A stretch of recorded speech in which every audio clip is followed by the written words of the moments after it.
우리가 믿는 하나님은 어떤 분이십니까? 하나님은 영원히 살아 계시며 동일하시고 거룩하시고 의로우시며 전능하시고 참되신 분이십니다. 그래서 그 하나님의 심판은 합당하고 그리고 정당하며 공평합니다. 그러므로 하나님의 자녀들인 이 성도들과 선지자들의 피를 흘린 자들에게 피를 마시게 하십니다. 안녕하세요. 닥터 바이블의 박성민 목사입니다. 오늘은 요한계시록 38번째 시간으로 계시록 16장 1절로 9절의 말씀을 중심으로 처음 내 대접 심판이라고 하는 제목으로 함께 은혜를 나누고자 합니다. 오늘의 본문 말씀입니다. 또 내가 들으니 성전에서 큰 음성이 나서 7 천사에게 말하되 너희는 가서 하나님의 진노의 7 대접을 땅에 쏟으라 하더라. 첫째 천사가 가서 그 대접을 땅에 쏟음에 짐승의 표를 받은 사람들과 그 우상에게 경배하는 자들에게 악하고 독한 종기가 나더라. 둘째 천사가 그 대접을 바다에 쏟음에 바다가 곧 죽은 자의 피같이 되니 바다 가운데 모든 생물이 죽더라. 셋째 천사가 그 대접을 강과 물 근원에 쏟음에 피가 되더라. 내가 들으니 불을 차지한 천사가 이르되 전에도 계셨고 지금도 계신 거룩하신 이여 이렇게 심판하시니 의로우시도다. 그들이 성도들과 선지자들의 피를 흘렸으므로 그들에게 피를 마시게 하신 것이 합당하니이다 하더라. 또 내가 들으니 제단이 말하기를 그러하다. 주 하나님 곧 전능하신 이시여 심판하시는 것이 참되시고 의로우시도다 하더라. 넷째 천사가 그 대접을 해에 쏟음에 해가 권세를 받아 불로 사람들을 태우니 사람들이 크게 태움에 태워진지라. 이 재앙을 행하는 권세를 가지신 하나님의 이름을 비방하며 또 회개하지 아니하고 주께 영광을 돌리지 아니하더라. 오늘 본문이 소개되는 이 16장부터 7 대접 심판이 시작됩니다. 그런데 7 대접 심판과 관련하여 우리가 명심해야 될 사실이 하나 있습니다. 그것은 이 7 대접 심판이 자연계에 대한 우주적 심판이기도 하지만 또한 인간의 고통을 동시에 수반한다 하는 것입니다. 그런데 이러한 인간의 고통은 짐승을 경배하고 짐승의 표를 받은 자들에 대한 심판으로 구체화됩니다. 즉 1절로 9절에서 소개되는 이 우주적 대상에 대한 심판은 단순히 자연계에 대한 차원에만 머물지 않고 그것이 필연적으로 사람들에게 악영향을 미치게 되는 것입니다. 우선 1절에 보면 성전에서 큰 음성이 나오는데 그 큰 음성은 7 천사에게 그들이 가서 하나님의 진노의 대접을 땅에 쏟으라고 명령합니다. 그런데 여기에서 이 땅은 상징적 의미를 가진 것으로 단순히 자연적 의미의 땅을 가리키는 것이 아니라 사탄의 통치 영역이라고 하는 의미를 지닙니다. 그러므로 7 대접을 땅에 쏟으라고 한 것은 사탄의 세력에 대한 하나님의 심판을 가할 목적을 드러내고 있는 것입니다.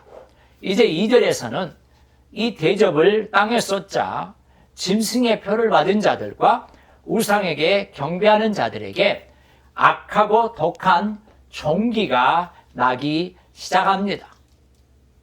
결코 고치지 못할 이 악성 종양의 저주가 바로 짐승의 표를 받은 사람들과 그 우상에게 경배하는 자들에게 주어지는 것입니다.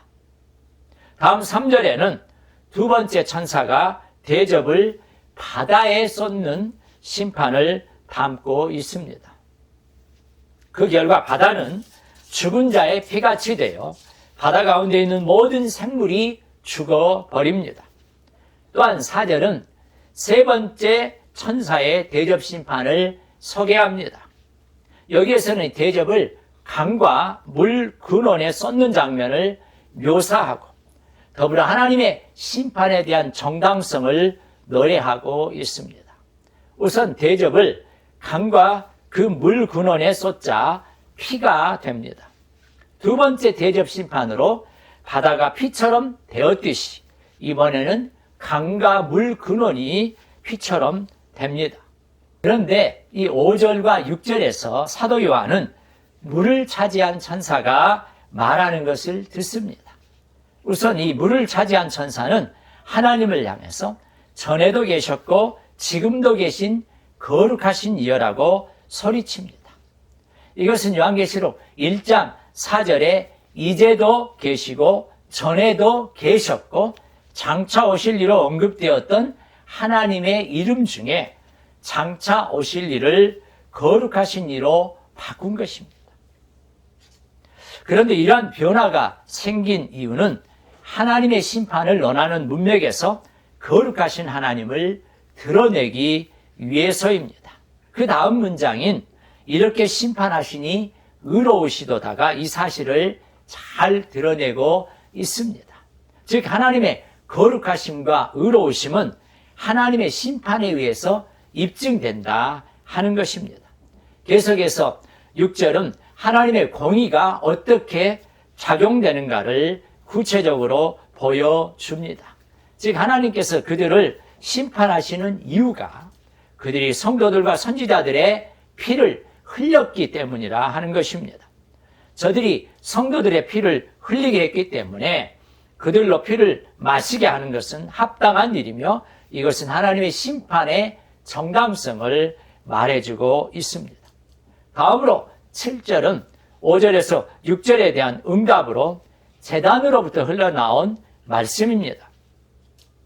그런데 이 제단에서 누군가 그러하다라고 말을 하는 것은 5절로 6절에서 언급한 하나님의 의로우신 심판에 대해서 긍정적으로 화답한 것입니다.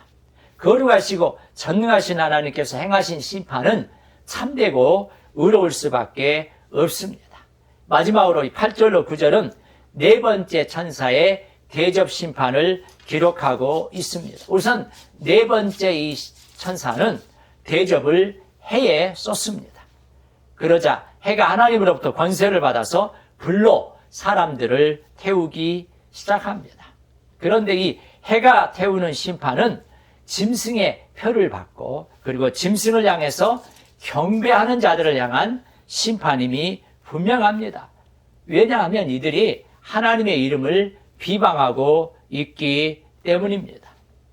여러분 지금까지의 내용을 통해서 우리는 하나님이 어떤 분이신지 다시 한번 확인할 수 있습니다. 하나님은 영원히 살아계시며 동일하시고 그리고 거룩하시고 의로우시며 전능하시고 참되신 분이십니다. 그래서 그 하나님의 심판은 합당하고 정당하며 공평합니다. 그러므로 성도들과 이 선지자들의 피를 흘린 자들에게 피를 마시게 하십니다. 그렇다면 누가 그 거룩하고 의로우신 하나님 앞에서 바로 설 수 있겠습니까? 인간 중에는 누구도 그 앞에 설 수 없습니다. 그것은 오직 예수 그리스도의 십자가의 죽으심과 부활을 통해서만 가능합니다. 오직 하나님의 은혜로 구속함을 받은 우리가 그래서 날마다 숨쉬는 순간마다 그 은혜를 감사하면서 살아야 마땅한 이유인 것입니다. 오늘도 그 하나님의 은혜를 깊이 감사하시면서 우리에게 주신 귀한 사명을 충성되이 감당하시며 살아가실 수 있기를 간절히 바랍니다.